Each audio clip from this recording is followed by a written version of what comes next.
بسم اللہ الرحمن الرحیم۔ السلام علیکم ورحمۃ اللہ وبرکاتہ۔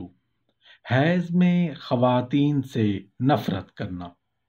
حیض کی حالت میں رسول اللہ صلی اللہ علیہ وآلہ وسلم اپنی ازواج سے کیسے پیش آتے اور دوسرے مسلمانوں کو کیا تلقین فرمائی ہے، اور آپ صلی اللہ علیہ وآلہ وسلم حیض کی حالت میں اپنی بیویوں کے پاس جانے کے لیے کیا طریقہ اختیار فرماتے۔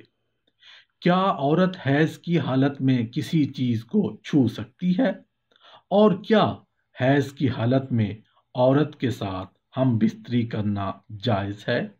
ان سب سوالوں کے جواب سب مسلمان مرد اور خواتین کو جاننا نہایت ہی ضروری ہے۔ اس میں کوئی شک نہیں کہ اللہ پاک کے ہر کام میں کوئی نہ کوئی حکمت اور مصلحت ضرور ہوتی ہے۔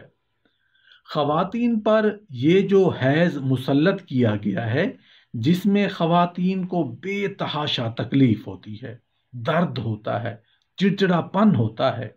حیض کے دنوں میں خواتین کا حسن و جمال بھی ماند پڑ جاتا ہے، اور بہت ساری خواتین کو یہ نچوڑ کے رکھ دیتا ہے۔ یہ ساری باتیں اپنی جگہ ٹھیک ہیں، مگر کوئی انسان اس بات سے انکار نہیں کر سکتا کہ حیض میں بے شمار حکمتیں پوشیدہ ہیں۔ حضرت عائشہ صدیقہ رضی اللہ عنہا سے روایت ہے کہ ہم ازواج نبی میں سے جس کسی کو حیض کے ایام ہوتے، یعنی حیض میں ہوتے، تو رسول اللہ صلی اللہ علیہ وآلہ وسلم چادر باندھنے کا حکم دیتے، اور وہ چادر باندھ لیتی، پھر آپ صلی اللہ علیہ وآلہ وسلم ان کے ساتھ لیٹ جاتے۔ عبد الرحمن بن اسدر رضی اللہ عنہ اپنے والد سے، انہوں نے حضرت عائشہ رضی اللہ عنہا سے روایت کی ہے، فرمایا کہ جب ہم میں سے کسی کے خصوصی ایام ہوتے تو آپ صلی اللہ علیہ وآلہ وسلم اس کے جوش اور کثرت کے دنوں میں اسے تہہ بند باندھنے کا حکم دیتے، پھر ان کے ساتھ لیٹ جاتے۔ حضرت عائشہ رضی اللہ عنہا نے فرمایا، تم میں سے کون ہے جو اپنی خواہش پر اس قدر ضبط رکھتا ہو جس قدر رسول اللہ صلی اللہ علیہ وآلہ وسلم اپنی خواہش پر قابو رکھتے تھے؟ سیدنا ابو ہریرہ رضی اللہ عنہ سے روایت ہے کہ رسول اللہ صلی اللہ علیہ وآلہ وسلم مسجد میں تھے، اتنے میں آپ صلی اللہ علیہ وآلہ وسلم نے فرمایا، اے عائشہ، مجھ کو کپڑا اٹھا دیجیے۔ انہوں نے کہا، میں حائضہ ہوں۔ آپ صلی اللہ علیہ وآلہ وسلم نے فرمایا، تیرا حیض تیرے ہاتھ میں نہیں ہے۔ پھر انہوں نے کپڑا اٹھا دیا۔ حضرت انس رضی اللہ تعالی عنہ روایت کرتے ہیں کہ یہودی جب ان کی کوئی عورت حائضہ ہوتی تو وہ نہ اس کے ساتھ کھانا کھاتے، نہ اس کے ساتھ گھر میں اکٹھے رہتے۔ چنانچہ نبی کریم صلی اللہ علیہ وآلہ وسلم سے صحابہ نے اس بارے میں پوچھا، اس پر اللہ تعالیٰ نے ایک آیت اتاری، جی آپ سے حیض کے بارے میں سوال کرتے ہیں، آپ فرما دیجئے یہ اذیت کا وقت ہے۔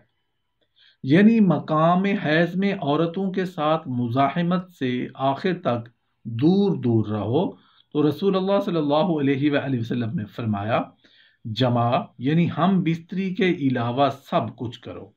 حیض کے دنوں میں عورت کا جھوٹا پینا جائز ہے۔ حیض کے دنوں میں عورت کا پکایا ہوا کھانا بھی درست اور حلال ہے۔ حیض کے دنوں میں عورت سے بوس و کنار بھی جائز ہے۔ کچھ معاشروں میں حائضہ عورت کو منحوس سمجھ کر اس کی کمزوری اور ایسی بیماری کی حالت میں اس پر تشدد کرتے ہیں۔ آئیے آج ہم آپ کو دنیا کے مختلف معاشروں کے بارے میں آگاہ کرتے ہیں کہ وہ حائضہ عورت کے ساتھ کیا برتاؤ کرتے ہیں۔ یہودیوں میں یہ رواج تھا کہ حیض کے دنوں میں عورت کو گھر سے باہر نکال دیتے تھے، نہ اس کے ساتھ کھاتے تھے، نہ پیتے تھے، اور نہ ہی ساتھ رہتے۔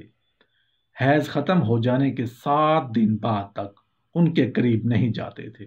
ان کا خیال تھا کہ یہ سب ان کی کتاب میں ہے۔ عیسائیوں میں یہ رواج تھا کہ حیض کے دنوں میں ان کے ساتھ جمع بھی کر لیا کرتے تھے۔ مشرکین مکہ کے ہاں یہ رواج تھا کہ جب عورت کو حیض آتا تو اس کے ساتھ دوبر میں ہم بستری کر لیا کرتے تھے۔ ہندو مذہب عورتوں کے معاملے میں خاصا متشدد رہا ہے، چنانچہ ہندوؤں میں یہ رواج تھا کہ جب کوئی منفرد فوت ہو جاتا تو اس کی لاش اس کے ساتھ زندہ بیوی کو بھی جلا دیا کرتے تھے۔ ماضی میں ہندوؤں میں یہ رواج تھا کہ عورت کو حیض آنے پر گھر سے باہر نکال دیا کرتے تھے۔ یہ آج بھی نیپال میں باقی ہے، اسے نیپال میں رسم چوپاڈی کہا جاتا ہے۔ حیض آنے پر لڑکیوں کو گھر سے باہر مٹی کی ایک جھونپڑی میں بھیج دیتے ہیں، جس میں وہ کیڑے مکوڑوں اور جنگلی جانوروں کے حوالے ہو جاتی ہے۔ حائضہ کو مویشیوں کے باڑے میں جانے کی اجازت تک نہیں ہوتی، دودھ، مکھن اور دہی کا استعمال نہیں کر سکتی۔ دوران حیض والی عورت کا کھانا بھی ہاتھ سے نہیں دیتے بلکہ پھینک جاتے ہیں۔